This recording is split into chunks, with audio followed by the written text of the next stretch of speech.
For businesses across the board, the coronavirus and the precautionary shutdown add up to a crisis. That also goes for businesses owned by people of color and from the LGBTQ community as they face obstacles with both supply and demand. To tell us about a recent survey of those businesses is the executive director of the Massachusetts LGBT Chamber of Commerce, Grace Moreno. Thank you very much for being with us, Grace. Thank you so much for having me. Chris, first of all, when I look here, is that just about all the businesses you surveyed have been hit hard. Exactly how hard? Oh, geez, Chris, it's been very heartbreaking to see how this has impacted folks. When you have a small business, you pour your passion and your soul and your weekends and your nights getting your business up, and it's just across the state. Every business has just been devastated. Folks who had events lined up, who had supply coming in to deliver to their clients, has been stopped completely. In some cases, a book of sale that would be up to $100,000 a month has gone to zero. So we haven't seen one organization that hasn't been impacted across the entire Commonwealth. I want to ask you about one organization because this is something that might strike some viewers as a frill, but it's not a frill. And this is massage therapy. And there's a company based in Boston. Explain their situation. So Boston Share Massage has been, Chris Giuliani, the CEO, has been building this business for 23 years.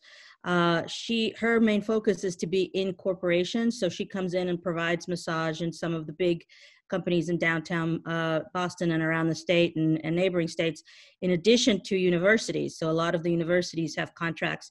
The moment that people are no longer able to be touched and social distancing is in place, the business goes to 0% income. And when you look at it, that's going to have an impact after the COVID virus, because that's not going to be the first thing folks get going right away, right? They're going to put other things in place. What she's hopeful for in her pivot right now is to continue to have a connection with those companies and send some online tips on how to have, ergonomically appropriate stations at home and that sort of thing, so that while she's supporting the businesses and the people that she serves throughout the year, that we'll be able to get back into that game when this is all over. And just to put some emphasis here, this is not just a luxury for people because this is part of wellness efforts by corporations. So exactly. Eventually, there's even a financial benefit to the wellness too. Absolutely. Studies have shown time and time again that being able to offer your employees even a 15-minute chair massage once a month really helps in the productivity, in the contentment of the employees, and in just aches and pains that you experience from sitting behind a desk, 8 hours a day. And what we're all experiencing right now is that working from home doesn't mean that it's working less. We're all working more. We're all working 10 hours a day or 12 hours a day because, factor in the commute and you're like, okay, well, I usually leave the house at 8 and come back at 7. I can keep doing that. And the demand continues to be that high. And sometimes these business people cannot get supplies. Who would have thought Colombian coffee would be so hard to find? But I guess it is. Right. One of our members has a healthy business importing Colombian coffee, but since all of the trade that's coming in is being highly, monitored from customs and so much, things, freights are behind and they're waiting at docks for people to get product. And then some of the people you provide the product to aren't there to buy it. So yeah, it's a big domino effect what's happening. We have a business owner in Holyoke who has an inn and built, 30-year dreams, 10-year built specifically sanding with the sweat of his forehead, the various floors and walls and painting, and has a beautiful bed and breakfast, had all kinds of graduations lined up, weddings, the rooms were full for summer and fall, completely lost all the business there as well. And he's sitting on a mortgage that he has to pay for that inn. So it's, everywhere you turn, it's just one big domino effect. Well, these businesses, as you mentioned, they have bills to pay. One of the things you asked about was how long people could hold out with either cash flow or reserves. What was the answer? So, I mean, again, devastating. 89% of our members said that, and we did this survey early on. We did this the first week that everybody was asked to stay home because we wanted to get a finger on the pulse of what was happening with our membership. 89% saw that there's going to be a negative financial impact. 52% don't think that they can survive past 3 months of cash flow.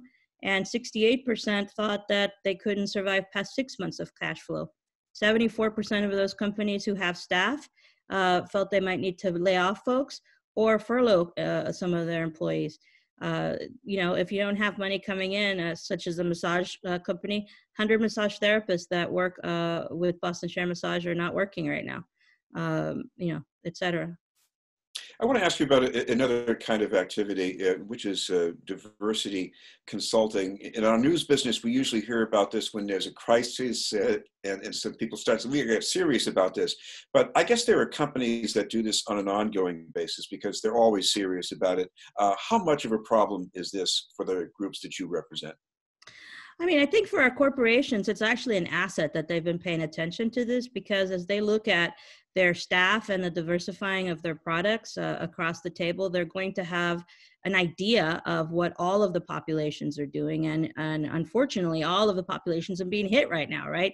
It's not just the affluent, but everybody. So for the companies that have joined our chamber and are in good contact with us and right now are supporting our efforts to help our small businesses, this is an asset for them because they understand the impact of this on the diverse clientele and people that live here. For our small businesses, it's a rough situation because a lot of these businesses are very small and they don't qualify for some of the benefits that are coming out of the SBA. Even though I believe that the $2 trillion package is very generous, there's still some people who fall through the cracks. And what we're seeing is a lot of our corporate partners are joining in to help us with a grant fund, which we'll be able to take to our members and say, here's $5,000 or $10,000. And also our amazing LGBTQ community has come forward, and lawyers and accountants and coaches and marketing folks are saying, I want to give pro bono of my time to help some of these small businesses come out of this stronger. So what we're hopeful to do is give $5,000 or $10,000 to a small business, hook them up with a lawyer, an accountant, a marketing person, and have them spend the next 4 weeks strengthening their business so that when this is all over, they can come back into the battlefield of business more prepared than ever.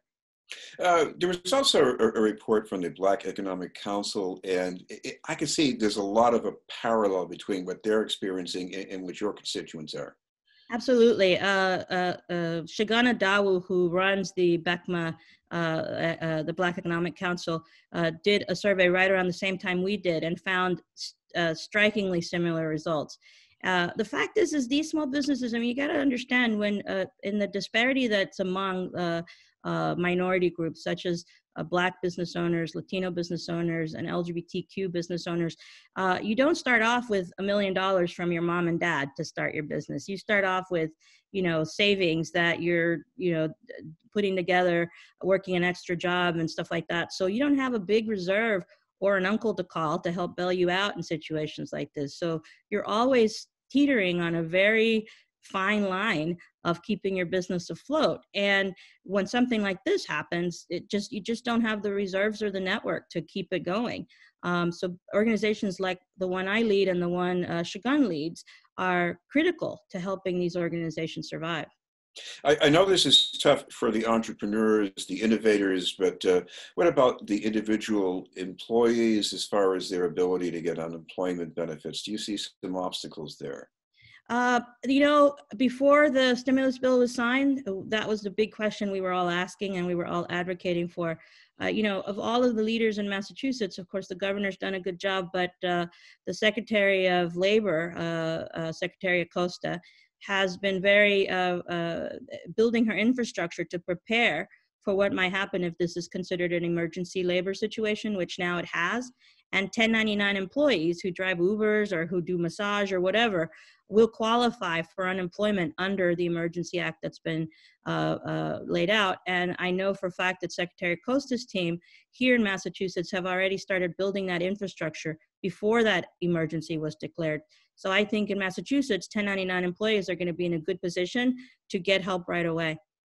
You know, right now, a lot of people are adapting. They're finding ways to continue work or continue business remotely. But what about the future? I mean, as far as the kind of recovery we can look forward to, some things will be the same as they were, but some things won't. What are you worried about? You know, I'm worried about how fast people are going to have confidence in getting back into the economy. How fast the corporations are going to start spending and hiring. You know, we have event people who had events, you know, $1 million worth of event contracts throughout, you know, from now until next spring, because that's the nature of contracts, right? That we're hoping that instead of just saying, well, I can't talk about it, that they'll get back on the horse and say, let's do it in September, let's do it in October, let's do it in November. I'm worried that the infrastructure won't get back together as fast. But I'm also hopeful because there's a lot of innovation that's happening right now around what we do with business. A lot of folks never thought that you and I could have this interview, you sitting there and me sitting here. So perhaps we're going to expand how we do business. And I'm also hopeful that the human generosity of what we allow to be acceptable. Now we all have our kids at home. So in any moment right now, one of my kids could run in here if they escape my wife's grip right now. And you'd have to be okay with it, right? Because what are we going to do? So I'm hopeful that things are going to, that we're going to bounce back stronger.